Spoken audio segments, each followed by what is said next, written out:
vamos lá, né? O que é o yoga, né? As pessoas hoje fala-se muito sobre yoga, tem que praticar yoga, vai fazer yoga. E algumas pessoas têm um pouco de medo disso. O que é o yoga? Mas tá, vai fazer yoga, mas o que eu vou fazer lá, né? Então, normalmente as pessoas quando chegam para fazer minha aula, que nunca fizeram uma aula de yoga, que nunca viram uma aula de yoga, eu sempre pergunto assim: ah, você acha que nós vamos fazer o quê aqui? Que nós vamos ficar 1h30 aqui, ó, só desse jeito? Ou você acha que nós vamos fazer um treinamento para o Cirque du Soleil? E porque é o que as pessoas entendem, né? Ou elas acham que vai ser um negócio super mega parado, que você vai ficar ali quietinho, só meditando, entre aspas, ou respirando, ou que a gente vai ficar fazendo aquelas posturas que são impossíveis para a maior parte dos seres humanos fazerem, né? Na verdade, não é nada disso, tá? Essas duas coisas, elas fazem parte do yoga. Mas o yoga é algo muito maior. O yoga, ele é uma filosofia de vida que busca nos trazer equilíbrio, certo? Equilíbrio em que sentido? Ele começa pelo equilíbrio das nossas glândulas endócrinas. Então, ele vai regular o funcionamento da glândula pineal, que é a mais importante, que controla o funcionamento das outras, da tireoide, das suprarrenais, que são extremamente sobrecarregadas por causa dessa vida de estresse. Nossa, enfim, o sistema endócrino em geral, regulando os seus hormônios e o funcionamento dessas glândulas.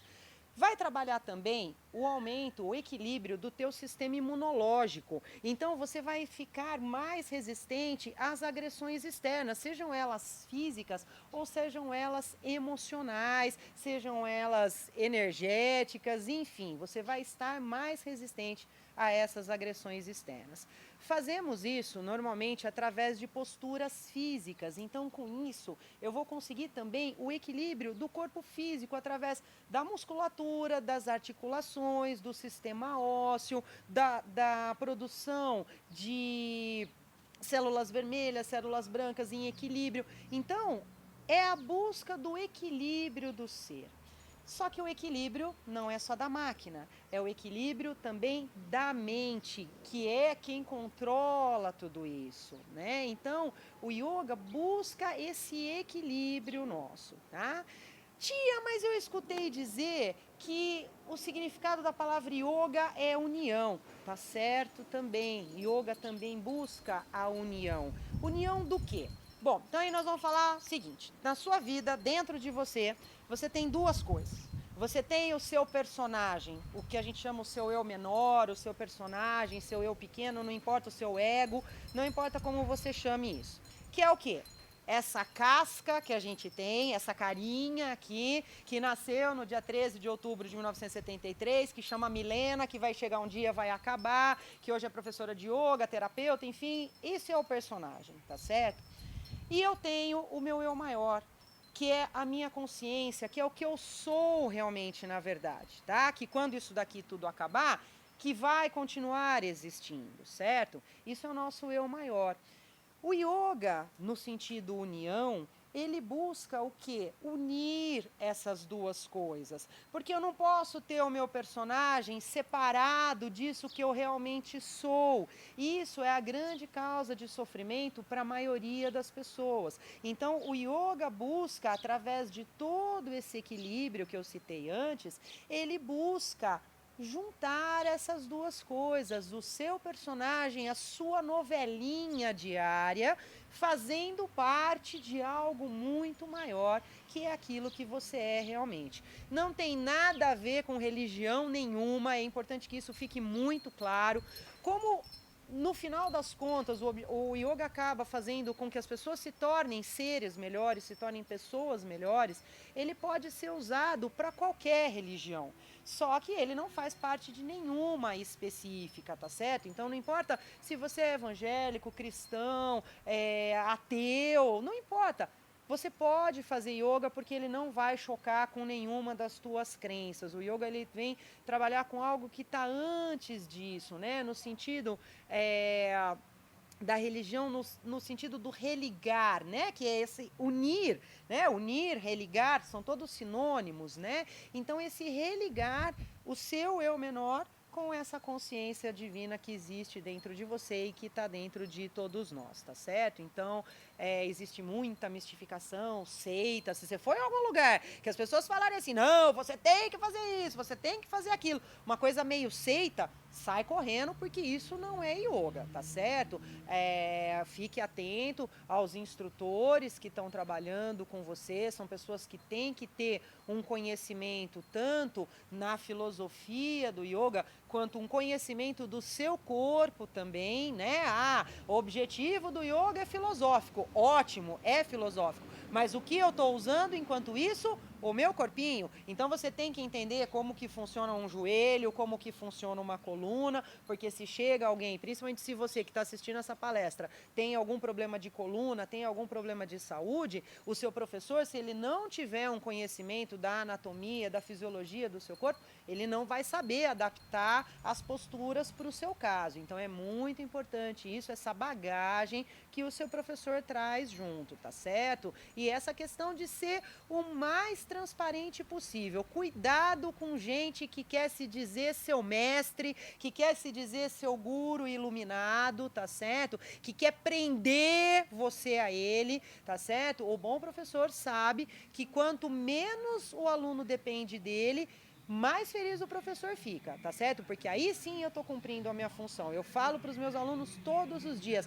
não dependa de mim para a sua prática. Eu estou aqui para compartilhar com vocês. Agora, o seu caminho é seu. Você tem que saber o que você tem que fazer. Porque o yoga, gente, não é algo que você pratica numa sala super legal, com uma musiquinha ambiente. Ai, o professor falando baixinho. Isso é legal, isso faz parte também. Mas o yoga é o que você pratica no seu dia a dia. E por isso que nós estamos falando do yoga aqui, num congresso de saúde mental. Porque não é só você ir lá e praticar. Não, você tem que viver isso no seu dia a dia, tá certo? Isso é o mais importante. O yoga tem que ser algo prático, tem que ser algo que você vive no seu dia a dia, sem que você tenha que fazer. Não acha que você vai ter que mudar, vai usar roupinha branca, roupinha indiana, andar assim, né, a auréola em cima da cabeça. Não é nada disso,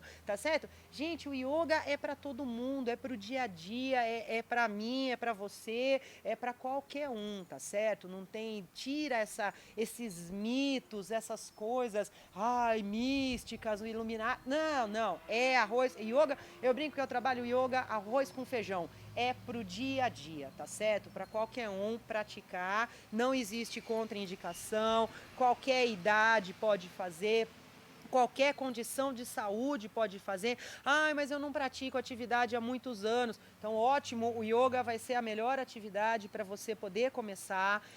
Mas eu já tenho 104 anos, vem fazer yoga também. O meu filho tem 4 anos, tá tendo que tomar Ritalina, tá tendo que fazer uma coisa. Traz ele pro yoga também, tá certo? Porque não tem idade, não tem contraindicação, qualquer pessoa pode fazer. Bom, aí você fala assim, legal, tia, você está falando do yoga como um todo. Mas eu escutei dizer que tem diversas linhas do yoga, né? Então, qual que é a melhor que eu vou praticar? Bom, então primeiro vamos entender um pouquinho o que é essa linha, essas linhas do yoga, tá? A gente conhece, aqui no Ocidente, algumas linhas principais, tá? Mas tudo isso, gente, faz parte de uma coisa só. Então, quando as pessoas perguntam assim para mim, com que linha de yoga você trabalha? Eu trabalho com yoga, tá? Yoga com letra maiúscula como um todo, tá certo?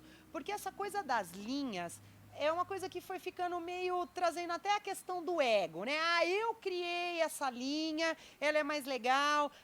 Essa linha é a melhor. Essa linha vai te levar para o paraíso e não sei o quê. Gente, e já começa que se a primeira coisa que a gente tem no yoga é você se livrar do seu ego, dessa identificação, né, com o seu personagem, então não tem que ter nada disso, né? O que a gente tem são ferramentas que vão ser usadas. Então eu vou explicar uma outra coisinha antes, que são os passos do yoga, tá? Para depois vocês entenderem o que são essas linhas.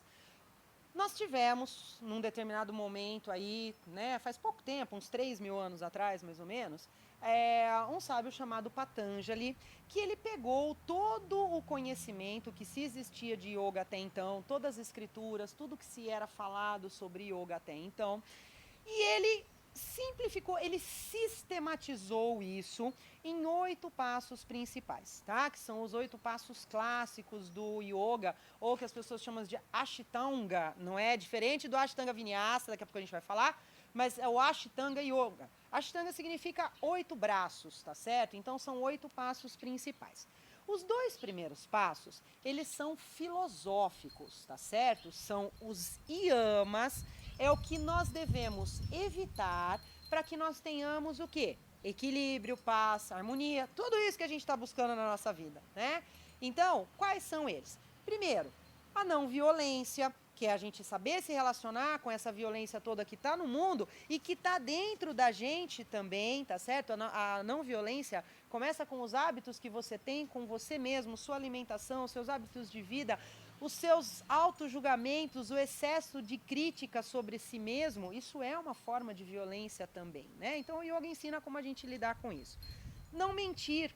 Para a gente ter harmonia, é importante na nossa vida você ter equilíbrio entre 3 coisas principais: o que você pensa, o que você fala e o que você faz.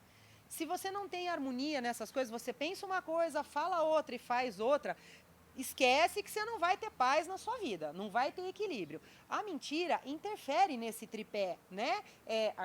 Pensar, falar e agir. Tem que ser a mesma coisa. Se você mente, um desses pés está sendo prejudicado e você vai cair em desarmonia com certeza.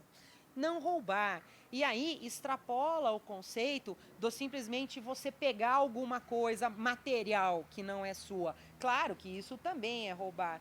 Mas isso diz respeito a coisas muito mais sutis. Quando você vai lá e pega uma frase que você achou legal no Facebook e coloca na sua página, sem colocar quem é o autor, você está roubando aquela frase, tá certo? Porque você está colocando aquilo ali como se fosse sua. Uma ideia, às vezes no trabalho, que você pegou uma ideia que não era sua, ou alguém pegou uma ideia sua falando que era dele. Isso é roubar também. Então a gente tem que eliminar isso da nossa vida também para buscar esse equilíbrio, né? Brahmacharya, que no Ocidente é bem conturbado o significado disso, porque nas antigas escrituras isso era descrito como celibato e tudo mais. Mas trazendo esse brahmacharya para o arroz com feijão nosso do dia a dia, significa não desperdiçar energia à toa. Isso é importante na nossa vida. Para você não desperdiçar energia à toa, você tem que saber o que é importante para você, né? Para eu não desperdiçar energia à toa, eu tenho que saber onde é que eu tenho que colocar a minha energia. E o que é importante para você? Sabe qual é a pergunta que todo mundo tinha que se fazer a cada 5 minutos da sua vida? O que eu preciso para ser feliz? E pode parar. Você não precisa que seu marido pare de beber, você não precisa. Não é nada externo a você. Essa resposta está dentro de você. O que você precisa para ser feliz está lá. Você vai ter que rever seus valores, você vai ter que rever a sua vida inteira. O que é importante para você? E aí sim você vai colocar energia nessa coisa, tá certo? Nisso que é importante para você. Você vai ter foco. Mas eu tenho que trabalhar para sustentar minha família num emprego que talvez eu não goste tanto. Peraí, aí nós estamos falando das coisas que você tem que fazer, tá certo? Porque a nossa vida não é só fazer, o que eu quero, né? Você não tá na Disney, bem. Então, assim, você tem que fazer algumas coisas que não são as que você queria. Mas aí que é a diferença, você não vai colocar toda a sua energia naquilo. Se o seu trabalho hoje talvez não seja o que te faça mais feliz no mundo, mas você precisa daquele trabalho, então o que você vai fazer? Você trabalha, você faz o que você tem que fazer, mas você você guarda a sua energia para quê? Para a hora que você chega em casa, que você vai estar com a sua família, ou para ir fazer uma academia, fazer uma aula, fazer alguma coisa que você goste realmente. Então percebe? Não é deixar de fazer outras coisas, mas é você colocar a sua energia naquilo que realmente é importante. Isso é brahmacharya. E o último dos niyamas, nós estamos ainda nos primeiros passos, no primeiro passo ainda, hein? Essas 5 coisas fazem parte do primeiro passo. O último dos yamas é a parigraha. Significa não acumular coisas desnecessárias à sua vida. O que é necessário na sua vida? Só você sabe. Não adianta, é muito longe do você não ter nada, você tem que abrir mão de tudo na sua vida para ser feliz. Não. Significa o seguinte, você tem 10 carros na sua garagem. Você usa esses 10 carros, você curte eles, cada dia você sai com um deles, um dia seu filho sai, não sei o quê, e você gosta, você se sente feliz com aquilo ali. Ótimo. Esses 10 carros são necessários para você. Situação 2. Você tem os mesmos 10 carros na mesma garagem. Você enche aquilo de cadeado de cima e embaixo, não deixa ninguém chegar perto e você fica assim, meu Deus, será que alguém vai entrar? Será que alguém vai pegar meu carro? Ai, meu Deus, será que o seguro está cobrindo meus carros? Ai, não sei o quê. Pode esquecer, porque isso daí está sendo desnecessário. Isso só está criando apego, tá certo? Então, faça a sua avaliação. E coisas desnecessárias da sua vida também diz respeito a mágoas antigas, a medos antigos, a todo esse lixo, esse caminhão de lixo que a gente vem carregando ao longo da nossa vida.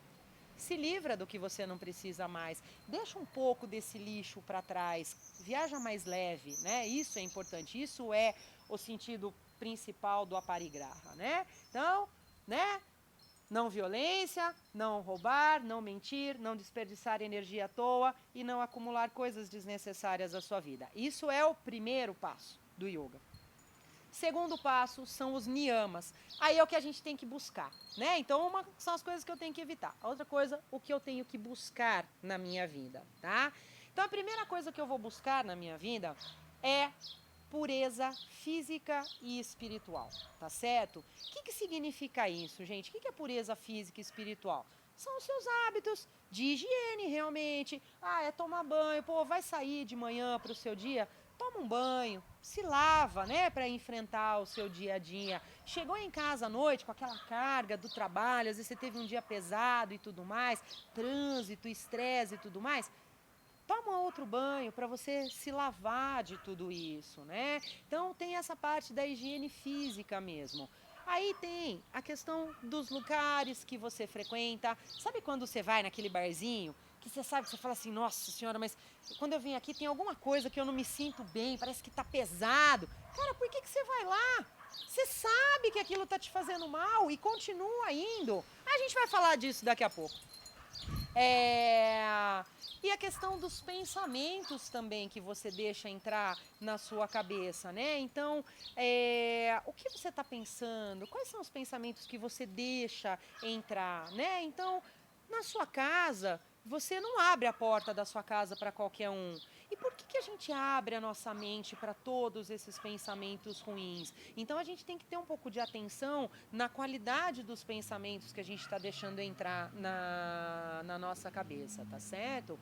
E um outro hábito também que a gente tem que procurar é o tipo de programa que você assiste na televisão, né? Então hoje, né, usando essa coisa que eu falei do trazer pessoas para dentro da sua casa, quem você está deixando entrar na sua casa? Assassinato, intriga, traição. Será que isso está fazendo bem para as pessoas? Será que todo esse bombardeio de violência, de valores distorcidos, será que isso também não está contribuindo para deixar as pessoas mais doentes, mais loucas, mais estressadas e preocupadas? Então ficam aí esses pontos para a gente pensar em relação à pureza física e espiritual. Então, esse é o primeiro dos niyamas. Não importa muito com o nome não, tá? O nome não interessa, o que importa é o que você vai fazer. O segundo dos niyamas é praticar o contentamento, santosha, tá? O que significa praticar o contentamento, gente? Tem gente que passa a vida inteira esperando acontecer algo grandioso. Não, eu tenho que ganhar na loteria para ficar contente, para ser feliz. Eu tenho que casar com o homem dos meus sonhos. E se ele não existir? Tá certo? Então as pessoas ficam procurando coisas grandiosas. E, na verdade, praticar o contentamento é você enxergar as pequenas bênçãos que a gente tem no nosso dia a dia, né? Então, assim, eu não sei se dá para ver na câmera isso aqui. Não. Eu tenho um agapanto aqui, né? Aqui do meu lado eu tenho um agapanto. Eu replantei eles esse ano e eu achei que eu não fosse ver nenhum deles, né? Porque quando você replanta, só no ano seguinte vai ter, né? E eu tô aqui com uma haste que pelo menos um deles vai dar. Isso é feliz, gente. Que alegria, né? Eu vou conseguir ver isso, né? Mas a gente tem que ter olhos de ver, né? Isso não significa que você vai ser um bobo alegre, né? Que você vai ficar dando risada, porque não, existe a tristeza, existe o sofrimento na nossa vida e eles são necessários, nós vamos falar disso daqui a pouquinho. Mas a nossa vida está recheada de pequenas coisas que são belas, são coisas que trazem beleza, que trazem alegria para a nossa vida. Cada um tem isso. O riso de uma criança, o abraço de uma pessoa querida, seja um amigo, um parente, alguma coisa, uma flor, né, que nasce no momento que você não estava esperando, uma chuva que cai quando você não espera. Então, tudo isso são motivos para alegria na nossa vida. Não passe a sua vida, por favor, não faça isso. Não passe a sua vida esperando acontecer algum milagre gigantesco, porque para mim isso aqui é um milagre, né? Essa florzinha que vai nascer aqui, mas uma coisa gigantesca para você ser feliz, porque senão você não vai ser feliz nunca, tá certo? Isso é praticar o contentamento. E depois vem tapas. Ah, tia, você vai dar uns tapas na gente agora? Não, mas tem gente que precisa, né? Tapas significa esforço e disciplina sobre si mesmo, tá certo? Por quê, gente? Você já tem um padrão de vida, você já criou aquele conforto em cima daquela situação, seja ela boa ou ruim, tá? E você já está acostumado com aquilo. Para você sair desse padrão, você precisa de esforço e disciplina, né? O ser humano, e isso é comprovado cientificamente, ele tem uma tendência à negatividade. Então, se você estiver lá no trânsito e você não tiver disciplina, não tiver esforço para enxergar as árvores que estão ao seu redor, ao invés do carro que está fazendo barbeiragem na sua frente, você não vai conseguir, tá certo? Se você não tiver disciplina para sentar todos os dias, pelo menos 5 minutos para fazer uma meditação, não adianta, os resultados não vão acontecer. Para de ficar esperando que as pessoas vão lançar uma pílula mágica que você vai tomar e ufa, caceta e planeta, seus problemas acabaram, tá certo? Não vai ter isso, gente. Não se iluda, né? Porque a ilusão é motivo de sofrimento. Você vai ter que se esforçar. Você vai ter que andar pelos seus próprios pés. Não adianta. Ninguém vai poder fazer nada por você se você não fizer. Então, levanta daí e começa, tá certo? E se disciplina. Vai ser fácil? Não. Em nenhum momento eu falei para vocês que isso ia ser fácil, tá certo? É um trabalho de treinamento, mas tudo na nossa vida é uma questão de treino, tá? Trazendo o meu lado educação física aí, tudo na nossa vida é uma questão de treinamento, tá certo? Inclusive a disciplina e o esforço sobre si mesmo. Mas eu entendo, aqui no Brasil, a gente tem uma aversão a essa palavra disciplina, porque nós viemos de um governo ditatorial, né, militarista, e onde as pessoas passaram a associar disciplina com repressão. Gente, mas não sei de onde tiraram isso, porque disciplina não é repressão. Disciplina, muito pelo contrário, é como dizia o Renato Russo, disciplina é liberdade. Se você tem disciplina com o seu tempo, você sempre vai ter tempo para fazer as coisas que você gosta, né? Agora, se você é indisciplinado, a hora que você tem que trabalhar, você fica no Facebook ou você está no WhatsApp e não faz o que você tem que fazer, você vai ter que ficar até mais tarde no trabalho, aí depois você vai ficar reclamando que o seu trabalho não deixa tempo para você fazer o que você quer. E não para de reclamar do seu trabalho. É você que não tem disciplina, tá certo? Então, se organiza, menina, se organiza, porque senão você não vai conseguir, né? Então, disciplina é liberdade. Se você tem disciplina com o seu dinheiro, sempre vai sobrar uma graninha no final do mês para você comprar uma roupa que você queira, para você fazer uma viagem para um lugar que você queira conhecer. Então, tudo, né? E para nossa mente é a mesma coisa. Se você disciplina os seus hábitos, se você disciplina a sua mente, o que vai acontecer? Você vai, ter liberdade para respirar acima desse patamar de estresse, de sofrimento, de doença que que as pessoas estão vivendo, tá certo? E muitas vezes até você mesmo, tá? Então isso é etapas, isso é esforço e disciplina sobre si mesmo, tá? E lógico que também o que a gente está trabalhando aqui nesse congresso, o que a gente está tentando trazer para vocês o tempo inteiro? Conhecimento. Então, o quarto dos niyamas é Swadhyaya, significa o estudo da verdade espiritual. Gente, estudar não significa você pegar aqueles livros, que você quiser, eu te empresto, eu tenho uns desse tamanho assim, ó, em sânscrito, o que você quiser. Mas assim, não é isso, tá? Porque o conhecimento não tá só ali no livro. Quando você assiste uma palestra e aquilo te toca, quando você vai num balé e alguma coisa ali te chama, né? Quando você para meditar e você tem alguns insights, isso tudo é conhecer a verdade, tudo isso é estudar, né? Então, quando você para num lugar como esse aqui, ao ar livre, e você fica observando, né, o ciclo, aqui do meu lado tem uma jabuticabeira, o ciclo da fruta, né, que primeiro a florzinha, depois a fruta, depois cai, adubando, ela apodrece, vai adubar o solo. Então, é um ciclo, né? E isso é uma verdade muito grande. Isso é sabedoria, né? E todos nós, a princípio, já temos toda essa sabedoria dentro de nós. Essas coisas todas que eu citei nos lembram da sabedoria que já existe dentro de nós. E o último dos niyamas é Ishvara-pranidhana, que significa entregar suas ações ao universo, estar em conexão com o poder do universo. O que significa isso? Significa que você não tem que ficar esperando o resultado das coisas que você faz. Não faça nada achando que aquilo vai ter o resultado que você espera, tá certo? Não é assim que funciona. A vida te leva para onde você tem que ir, as coisas acontecem não como você quer, mas sim como elas têm que acontecer para o seu próprio crescimento, tá certo? Não adianta você querer que aconteça do jeito que você quer.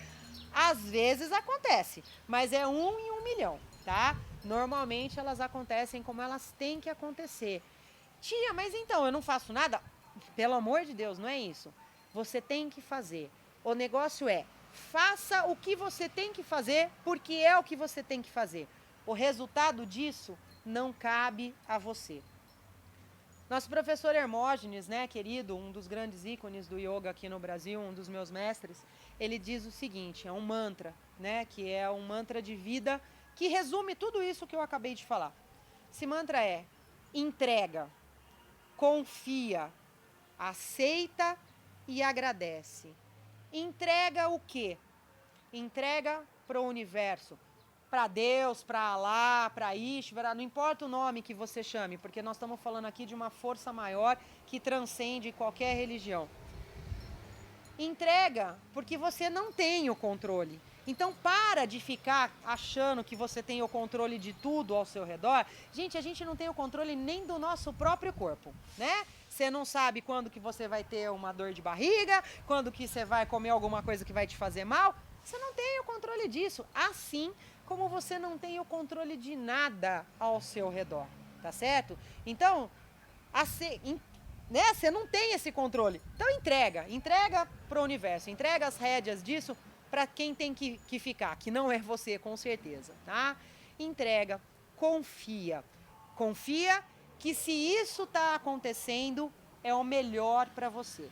Porque tudo que acontece na sua vida, seja para o bem ou para o mal, está acontecendo para o seu crescimento, tá certo? Então, confia que isso é o melhor para você. Entrega, confia, aceita, né? Porque não adianta entregar e ficar, ai, mas por que isso está acontecendo comigo? Ai, mas que saco, tinha que ser eu? Ai, que não sei o quê, né? Dá? O carro de som não vai atrapalhar? Tá. Então, entrega, confia, aceita, né? Aceita o carro de som passando na rua e agradece. Agradece. Cara, mas eu tô me desgraçando num sofrimento, perdi o emprego, minha família, não sei o quê, e eu vou agradecer. Vai, porque o universo tá te dando isso como uma oportunidade para o seu crescimento. Então, agradeça. Agradeça, agradeça, agradeça. Então isso resume os 10 yamas e niyamas. Entrega, confia, aceita e agradece. O terceiro passo, aí já entra mais ali na movimentação mesmo. O terceiro passo do yoga a gente chama de asanas. Asanas é o nome que a gente dá para as posturas, né? Que é a parte física, vamos dizer assim, do yoga, que normalmente as pessoas conhecem mais, porque é mais visível, né? Asana significa posição firme e confortável, tá? Então, quando você vai fazer uma postura do yoga, não é simplesmente você fazer a postura de qualquer jeito. Então, existe uma forma onde você tem que estar firme. Mas se você tá lá assim, ó, não é asana, não é yoga. Desculpa, mas como diz meu grande irmão de caminhada, Marco Schultz, isso é ginástica de bicho grilo. Amigo, se você está fazendo yoga e o professor não falou nada desses passos filosóficos que eu falei antes, né? Se não existe uma prática ali, um algo mais por trás disso, você está fazendo ginástica de bicho grilo e não yoga. Não perca o seu tempo fazendo isso, tá certo? O que acontece... Por que isso é mais disseminado aqui no Ocidente? Porque é o que as pessoas procuram, né? Então, né, a gente quer fazer uma coisa que é da sabedoria oriental, que vem de 5.000 anos atrás, não sei o quê, mas a gente quer fazer com a nossa cabeça, né? Então, eu quero fazer um negócio que vai trabalhar a minha paciência, mas tem que ser em 5 minutos. Ah, eu quero trabalhar o equilíbrio do meu corpo. Professor, quantas aulas? 2 eu já vou estar legal? Calma aí, gente. Você passou a vida inteira, né, se estressando, destruindo o seu sistema endócrino. E aí, em 2 aulas, você quer recarregar tudo isso? Não. O yoga não faz milagre, né? A gente ajuda eles a acontecerem, mas, né, o milagre não acontece por si só. Precisa ter um tempo. E essa coisa nossa do querer resultados rápidos, eu tenho que ter alguma coisa palpável, eu tenho que me movimentar, eu tenho que fazer alguma coisa. O que acontece? As pessoas acabaram indo mais para esse lado físico do yoga e deu margem para o surgimento de um monte de professor de ginástica de bicho grilo, né? Então você vai conversar com um professor de yoga sobre a questão da ética desse espaço filosófico. O professor não sabe. Então como que ele pode se intitular um professor de yoga se ele não sabe o que é a base? Porque antes de vir os asanas, vieram os yamas e niyamas, tá certo? E outra... Eu estou falando aqui para vocês sobre 8 passos do yoga, né? Os asanas, as posturas, é um só deles. É importante? É importante. Sabe por que é importante? Porque é através dos asanas que a gente regula o funcionamento do nosso corpo. E aí, tenta ser feliz com um sapato apertando o seu pé. Ou tenta ficar, né, meditando com dor nas costas. Não consegue, tá certo? Então, um corpo que não funciona direito é um sapato te apertando os pés 24 horas por dia, tá certo? Então, os asanas, eles servem para isso, para harmonizar e equilibrar o funcionamento do seu corpo, né? Para que você possa estar saudável fisicamente, para que você possa praticar os outros 7 passos, tá certo? Mas o que acontece hoje, principalmente aqui no Ocidente, é que as pessoas estão focando como se os asanas fossem o fim do yoga. Ai, não, eu tenho que fazer, sei lá, eu tenho que pôr o pé atrás da cabeça. Legal. Seu objetivo de vida é colocar o pé atrás da cabeça? Ou o seu objetivo de vida é você ter harmonia, equilíbrio, ter uma vida saudável, tá certo? Tudo bem, é uma escolha de cada um, não estou julgando ninguém, mas você tem que ter clara essas escolhas para você, tá certo? Se o seu objetivo de vida é colocar o seu pé atrás da cabeça, então não reclame quando você não conseguir todo esse equilíbrio que a gente está falando, porque esse não era o seu objetivo. O seu objetivo é colocar o pé atrás da cabeça, tá certo? Então, pode praticar, é legal pôr o pé atrás da cabeça, mas você tem que saber as escolhas que você está fazendo, tá certo? Então, esses são os asanas. Outra coisa muito importante, o professor tem que respeitar os seus limites quando ele vai te ensinar os asanas. Se você tem um problema de coluna, você não pode fazer a posição completa, você vai ter que fazer uma adaptação. Você tem que começar. Você nunca fez uma atividade física na vida, você tem que começar devagarinho. Quando você aprendeu a andar, você não saiu correndo do berço direto. Você teve que gatinhar, depois você aprendeu a andar segurando nas coisas, depois você começou a se soltar, ainda levando alguns tombos, depois você andou sozinho e finalmente você correu. A mesma coisa tem que acontecer nos asanas do yoga, tá? Não é porque a posição final é aquela que você já tem que chegar de cara fazendo aquilo. O nosso corpo hoje não é mais preparado para isso. O nosso estilo de vida é um estilo de vida sedentário. Então, sempre observe. Quando você sai de uma aula de yoga, a aula tem que ter sido como um gostoso espreguiçar. Então, sabe aquela sensação? Nossa, você passou o dia inteiro sentado na cadeira, aí chega no final do dia, você dá aquela espreguiçada.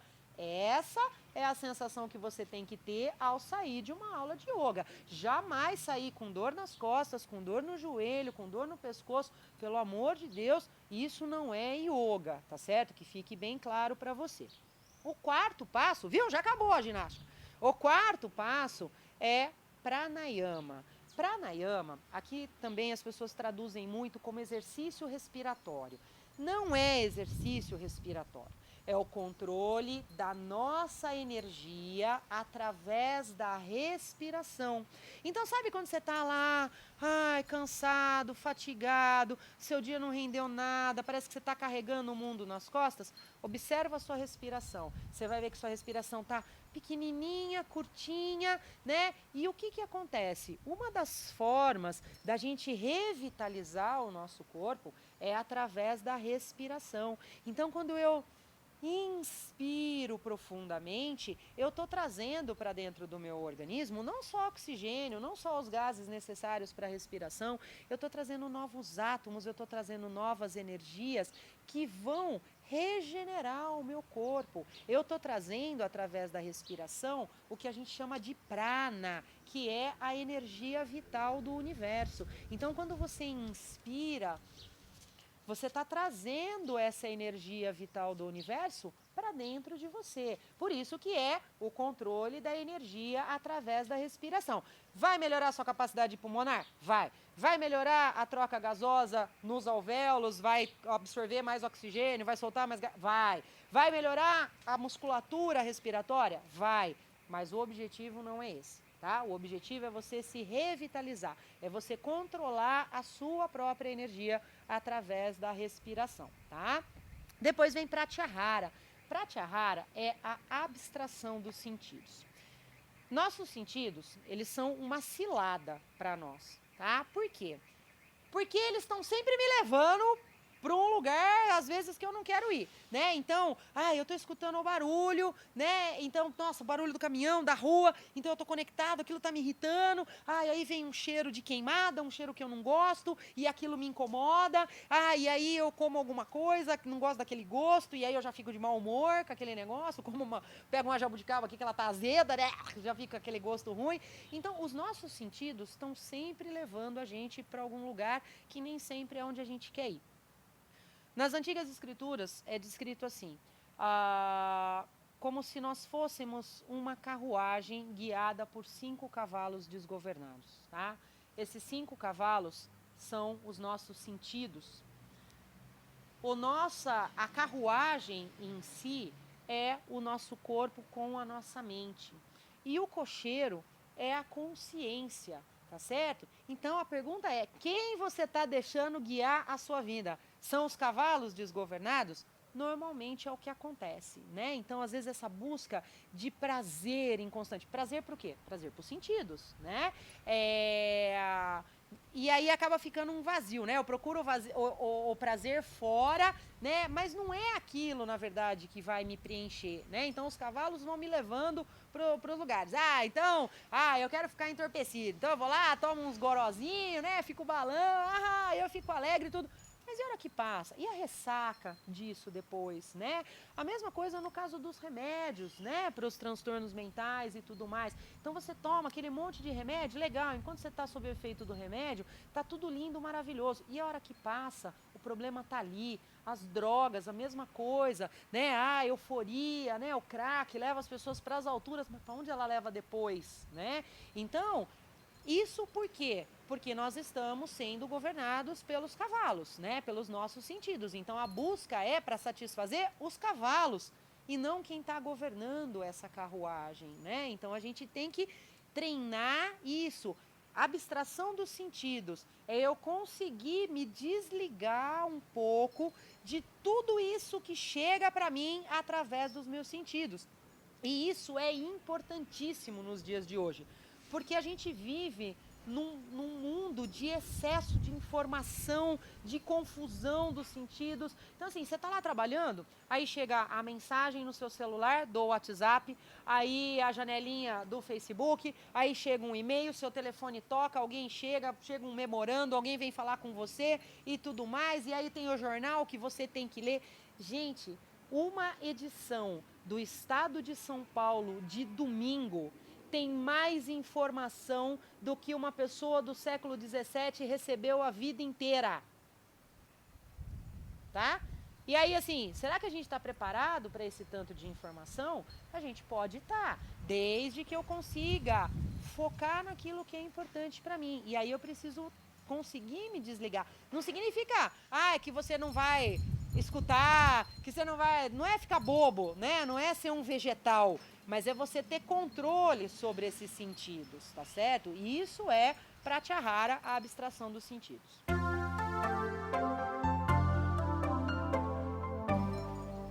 O sexto passo do yoga é dharana, a concentração.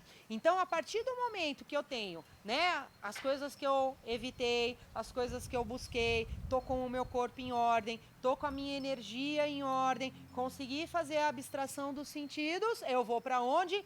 Foco. Concentração. Então hoje as pessoas vêm muito pra gente e reclamam, falam, tia, eu não consigo ter foco, eu não consigo me concentrar em alguma coisa que eu estou fazendo. Por quê? Porque os cavalos estão desgovernados. Então, dharana é a prática da gente conseguir trabalhar esse foco, trabalhar essa concentração que é tão importante pra gente hoje no dia a dia. Conseguindo isso, eu vou para o próximo passo, que é dhyana, a meditação, tá certo? E a gente vai falar um pouquinho sobre meditação depois. Não deixa de assistir também a parte da entrevista, que a gente vai destrinchar um pouquinho mais, aprofundar um pouquinho mais esses assuntos também. Mas meditação também é um negócio que todo mundo... não, meditar não é para mim. O caramba que não é. Meditar é para todo mundo. Meditar não é para um ser supremo iluminado, é para você. Porque o ser supremo iluminado, ele não precisa meditar, tá certo? Quem precisa somos nós, que estamos vivendo nesse mundo louco, né? Que estamos ficando estressados, que estamos doentes, que estamos síndrome do pânico, depressão, estresse, taquicardia, não sei o quê. Gente, somos nós que precisamos meditar, não os seres iluminados, tá? Ai, tia, mas eu não consigo esvaziar a minha mente. Nossa, se você conseguisse, parabéns. Eu ia perguntar pra você como que você conseguia fazer isso, tá? Gente, para de achar que meditar é um negócio que você não consegue. Meditar é, sim, dar uma pausa nos nossos pensamentos. Mas não significa que você vai parar de pensar. Tá? Isso também é uma forma de meditação, mas é um estágio super, hiper, mega blaster avançado da meditação, tá? É simplesmente você não se identificar com os seus pensamentos. Então, quando você senta para meditar e você começa a prestar atenção na sua respiração ou uma visualização, enfim, existem N técnicas diferentes para você meditar. O que vai acontecer? Sua mente vai ficar quietinha? Não, de jeito nenhum. Gente, a nossa mente, ela é descrita nas escrituras de 5.000 anos atrás como um macaco bêbado picado por 1.000 escorpiões. Macaco por si só já não para quieto. Bêbado, então, né, tá caindo dos galhos. E picado por 1.000 escorpiões, cara, ele tá louco. Essa é a nossa mente, descrita há 5.000 anos atrás na beira do Ganges. Então você imagina hoje, eu já acrescentei por minha conta um rabo pegando fogo nesse macaco, tá certo? Então quando você sentar para meditar, vai começar a vir um monte de pensamento na sua cabeça. O que você tem que fazer de janta, que você tem que passar no supermercado, a briga que você teve com o seu vizinho e não sei o quê. Tudo bem, tá valendo, é isso aí mesmo, tá? Só que o que vai acontecer? Ao invés de você entrar na vibe desse pensamento que veio da briga com o seu vizinho, você vai prestar atenção nessas coisas que estão passando pela sua cabeça, mas sem se identificar com nenhuma delas. Quer ver? Quer um exemplo disso? Faz de conta que você está assistindo televisão, você está sentadão lá na frente da televisão com controle remoto. E aí você fica mudando de canal. Muda de canal, muda de canal, muda de canal, muda de canal. Você está vendo o que está passando ali na televisão. Mas você não para em nenhum canal e fica empolgado ali com a novela ou com o filme. Não, você só está vendo passar. Isso é o primeiro estágio da meditação. É você observar os seus pensamentos. O que está passando pela minha cabeça nesse momento, né? Você está ali com o controlinho remoto, né? Ah, putz, mas de repente você percebeu que você foi embora, ficou assistindo uma novela ali dos seus pensamentos. Não tem problema, não se julgue, não se critique. É isso com todo mundo, não é só com você. Não é porque você não é capaz de meditar. O que você faz? Sem problema nenhum. Percebeu que você estava indo embora com determinado pensamento? Volta. Opa, depois eu resolvo isso. Com calma, sem se julgar, sem brigar com aquele pensamento, sem brigar com você mesmo, tá? Então você volta. Volta a quê? A se concentrar naquilo que você estava vendo. Ou se concentrar na sua respiração também. Isso é meditar, tá certo? Não é... Gente, volto a dizer, é para nós, somos nós que precisamos meditar, tá certo? E se outros pensamentos vêm à sua mente, e eles vão vir com certeza, porque você é um ser normal, eles vão vir, não se desespere com isso. Apenas volte a só prestar atenção, porque quem observa os seus pensamentos é o comandante ali da carruagem, é o cocheiro, é quem tem que direcionar os cavalos, é quem direciona a carruagem, é essa consciência que está observando os seus pensamentos na tela mental, certo? Isso é meditar. Então, combinado? Todo mundo pode meditar 5 minutinhos? Para quê, gente? Para a gente conseguir samadhi. Ah, definição de samadhi. O estado supraconsciente iluminado. Ah, eu sabia que ia chegar um momento que não era para mim. Pode esquecer, tá? Isso é uma definição muito linda, bonita. Sabe o que significa? Enxergar as coisas como elas realmente são. Tá? Samadhi, gente, é você enxergar que isso aqui acaba, que você é só um personagem, que aquela briga com o seu vizinho, que você está dando uma super importância hoje, daqui 10 anos você não vai nem lembrar, tá certo? Isso é samadhi, isso é enxergar as coisas como elas realmente são. Samadhi é libertação. Por que libertação? Porque a partir do momento que eu sei que, poxa vida, nada disso daqui, né, vai ter tanta importância assim, né, que não é a novela do meu personagem que é importante, mas sim o meu ser interno. Lembra que eu falei lá no comecinho do eu menor e do eu maior, que é o meu eu maior que importa? Cara, nada mais te estressa, você tá sempre feliz, as coisas... Você entende que tudo está acontecendo como realmente tem que acontecer, fica fácil o tal do entrega, confia, aceita e agradece, os yamas e niyamas vêm naturalmente, tá certo? Então é para você sim, tá certo? Não fique achando desculpa, né? Ah, não, esse não é para... É para você sim, tá certo? Porque se não fosse para vocês, eu não estava aqui falando nesse congresso, tá certo? Legal. Então agora, como eu expliquei, né, esses 8 passos, vocês vão entender um pouquinho mais aquela coisa das linhas do yoga, tá? Então, o yoga é um só, certo? Todo o yoga vai usar esses 8 passos, tá certo? O que diferencia as diversas linhas é qual desses passos eu vou usar mais para atingir os outros, tá certo? Então, vamos começar pelo Hatha Yoga, que é o yoga mais conhecido nosso aqui no Brasil, tá? O Hatha Yoga é o que usa mais os asanas e os pranayamas, ou seja, a parte mais física realmente do yoga, para atingir os outros passos, para atingir o objetivo do yoga. Você tem o Raja Yoga, que você vai trabalhar mais a parte de meditação para você conseguir atingir a libertação, para você conseguir atingir o equilíbrio.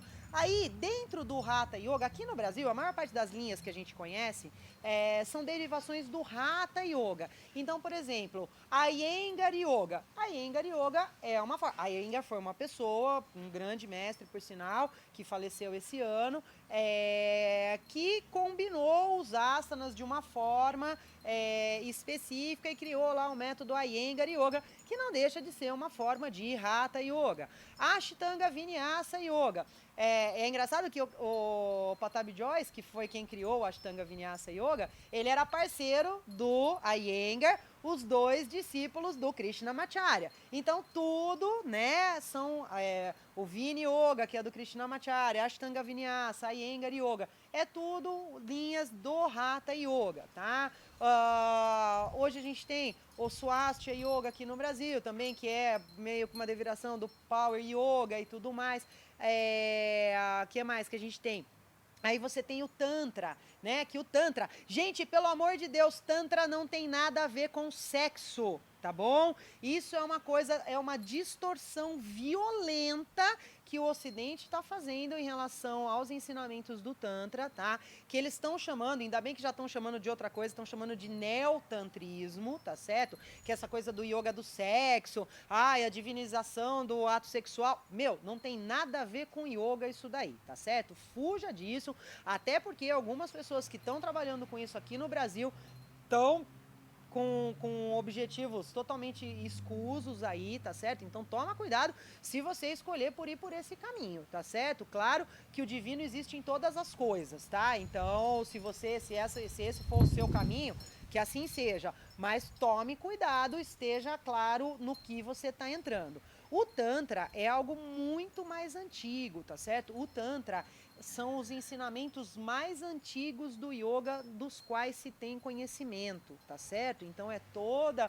uma metodologia, tá certo? A biopsicologia é muito baseada nos ensinamentos do Tantra, realmente, tá certo? Então não tem nada a ver com sexo. O Tantra clássico não tem nada a ver com o sexo mesmo, tá? É um sistema super complexo, né, de você utilizar esses 8 passos e todas as formas do yoga aí, tá certo? Então, qual linha é a melhor para você? É a que você se sente melhor, tá certo? Não existe certo ou errado, né? Existe aquilo com o qual você se identifica, aquele caminho que se torna mais prazeroso para você, tá certo? E isso é uma coisa muito importante. Às vezes é muito mais de identificação com o professor, né? Com a forma como ele está ensinando, um professor que fala não necessariamente só para sua mente, mas para o seu coração, tá certo? E que você sinta os benefícios daquilo que você está praticando. Meu conselho para vocês é: experimentem vários locais, experimentem vários estilos para você ver qual é aquele que você se sente melhor. O objetivo de todos eles é o mesmo, então independente disso. Para você, né, que está assistindo esse congresso porque tem algum tipo de transtorno, né? Então é importante você saber que pode ter aula que você não vai se sentir bem. Sabe aquela história do gostoso espreguiçar? Pode ser que num primeiro momento para você aquilo signifique um esforço, tá? Por quê? Porque você está saindo da sua zona de conforto. Hoje o que você conhece é a doença. E você sair disso, você está saindo daquilo que você conhece, tá certo? Você está indo para o desconhecido. E isso, às vezes, causa algumas sensações desconfortáveis no nosso corpo. Entrega, confia, aceita e agradece. Abraça essa sensação e segue em frente, tá certo? Se você tiver uma crise de choro no meio de uma aula e você não sabe, no mínimo, da onde está vindo isso, deixa chorar. Tem gente que tem crise de choro, tem gente que tem crise de riso no meio da aula, tem gente que começa a bocejar sem parar, tem gente que dorme, entra em sono profundo durante a aula. Gente, tudo tá valendo, tá certo? Tudo isso faz parte do yoga.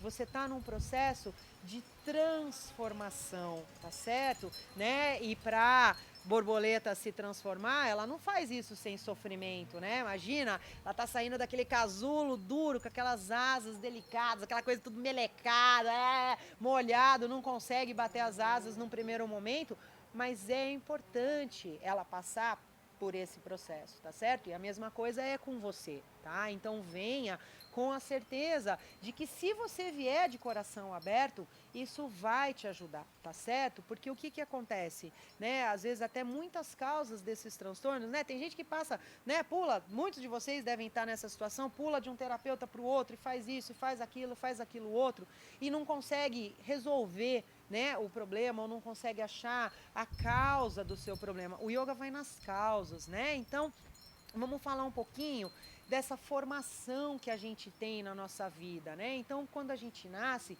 todo mundo acha que a gente tem que ser perfeito, né? Então, a primeira coisa quando você vai no médico, né, é fazer o ultrassom. Você tá lá dentro da barriga da sua mãe ainda, e o médico faz o ultrassom e ele fala assim para sua mãe: "Ah, o nenê é perfeitinho". Claro que tudo bem, ele tá falando ali que você tem todos os dedinhos, todos os bracinhos, não tem nenhum tipo de problema físico e tudo mais, né?